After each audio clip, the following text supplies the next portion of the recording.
Hi, everyone. Harry here to talk about a just issued opinion in a very closely watched case in the U.S. Supreme Court, one of the most closely watched this term. It's the case out of Oklahoma, in which Oklahoma has attempted to use federal funds and their own funds to establish a charter school that is outright sectarian. It's there to teach, among other things, Catholic doctrine, the sort of thing that would have been unquestionably unconstitutional in previous years and the previous decisions by the U.S. Supreme Court. I'll explain a little more why, but let me just get to the chase, which is the court split 4-4. Justice Barrett was recused. It probably had to do, but she didn't mention why, with a relationship with someone who is a long-standing relationship from clerking days with someone who's very involved with the organization that would have set up the charter school. When the Supreme Court splits 4-4, the result is that the decision below is affirmed by an equally divided court. It's not a precedent, so we don't have a new controlling rule in the country, but it simply disposes of that case. Now, the decision below here was from the Oklahoma Supreme Court, and that court said, and it sure seems consistent with First Amendment doctrine as it has stood until very recently, this is a violation of the Establishment Clause. You can't take government money and fund and set up a frankly religious school. However, this is down the middle in the sort of philosophical split that has riven the court in recent years, as the conservatives have attempted to make arguments based on the Free Exercise Clause. So just briefly recall, the First Amendment says you can't establish religion. That's always been the focus of these cases. Somebody wants to pray at the school ceremony. Somebody wants to give money to a church. Somebody wants to do things that just would entangle the church and the state. The courts always analyze it by the Establishment Clause. But in the last few years, you've had a very strong movement led by especially Alito and Thomas, Gorsuch and Kavanaugh also quite strong here, to want to say, hey, if you give money to other charter schools and you refuse to give money to religious charter schools, or fill in the blank, if you give money to soup kitchens that are secular and refuse to give money to soup kitchens that are religious, you're violating the Free Exercise Clause. You're telling these people who want to, as other citizens do, teach students or give out soup, that they may not, and that's a violation of their free exercise rights. It's a, complete sort of well pyramid problem is how I would call it. Those illusions where you blink and it looks like a well, or you blink and it looks like a pyramid.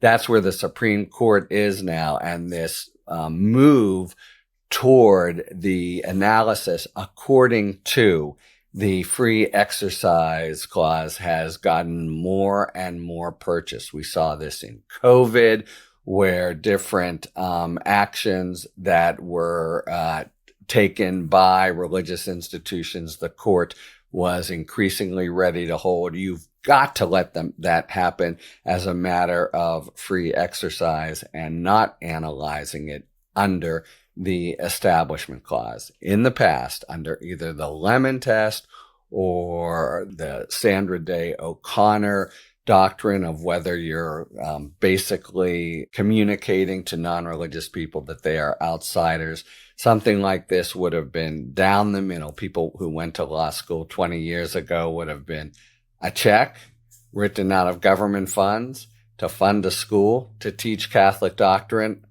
Forget about it. But the court has increasingly moved in this direction. This would have been a new landmark along that road, letting government funds be used to fund a religious charter school. That's the reason the case was so closely watched. Now, the case was argued only a few weeks ago, and so it comes as a surprise to see it issue so soon. You would think this would be one of the ones that would be closely fought or divided and would come out at the end of June. What clearly happened, though, is with Justice Barrett recused, and I believe this is almost a physical thing. There's a conference room. And in that conference room, the 9 are around the table, and nobody else is around the table. There's somebody outside the door, but it's just the justices. And the time came to consider the Oklahoma case. Justice Barrett got up and left the room, leaving the 8. And I think they went around the table and cast their votes, and it was 4-4. Now, when you have affirmed by an equally divided court, you don't have a written opinion, because there'd be nothing for the court. You need 5 votes, and you don't specify who has voted how. But by process of elimination, did Justice Alito vote to strike this down? No way. Thomas? Gorsuch? I don't think so. Kavanaugh? I don't see it. Leaving Chief Justice Roberts. So he is very likely the 4th justice who cast his vote along with the votes of Jackson, Sotomayor, and Kagan to say Oklahoma can't do this, thereby creating the 4-4 split and the result of affirmed by an equally divided court. The issue could come up again. Right now, time is not on the progressive side in the sense that Trump may well get other nominations, although I think the most likely, and we will know this is going to be a drama at the end of next month, would be for Alito or Thomas to step down. And even if another very sort of hawkish on religious issues justice would come in, it wouldn't change the breakdown of the court, because you have Alito and Thomas very strongly already on that side. But the headline, to my mind, the court's general move in this free exercise analysis is really wrong-headed and tends to completely mow down the Establishment Clause jurisprudence and permit states to really favor and get involved with religions and religious institutions as they never have been in the past.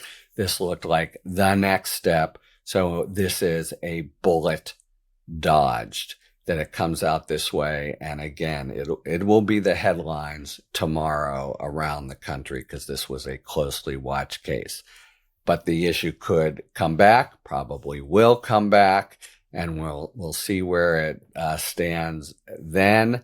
It could come back in a setting where Justice Barrett doesn't have to recuse herself because of the particular institution involved.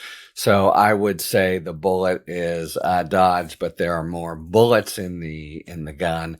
This may return, but for now, at least, this term does not include another big inroad on Establishment Clause jurisprudence and a big new permission for government to be involved with religion. Talk to you later. Thanks for tuning in. If you enjoyed this video and other Talking Feds content, please take a second to like and subscribe. Talk to you later.